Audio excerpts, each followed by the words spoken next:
So one of our crowd favorite tonight, sasamahan tayo ng ating candidate number 3.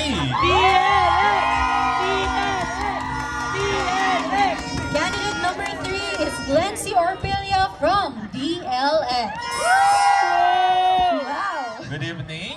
Good evening po. Kamusta ka naman? Okay naman po, sobrang saya. Isang karangalan po na makatungtong ako sa tabladong ito. Dahil po sobrang sa daming sumusuporta, sobrang salamat, lalong-lalo na sa mga manggagawa ng DLX. Sa aming mga boss, maraming salamat po. Ramdam na ramdam natin ang pasasalamat mula kay candidate number 3. Sipin mo, kumusta lang ang tinanong ko?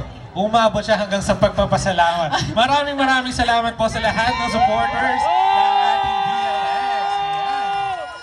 Okay, so we will now proceed to your question. Simple lang din. So, for you, candidate number 3, what do you think is the most important quality for a person to have? Siguro po, makasama ko yung family ko. Ano po? Especially po, broken family po ako ngayon. Ang gusto ko lang po mangyari, yung quality time na mangyayari po sa akin na yung ibigay ko po dun sa family ko. At mabuo po kaming lahat. Thank you, candidate number 3. So, family-oriented dapat. Diba, Sir Marvin? Ano na yan? Isa yan sa mga qualities nating mga Pinoy. Diba?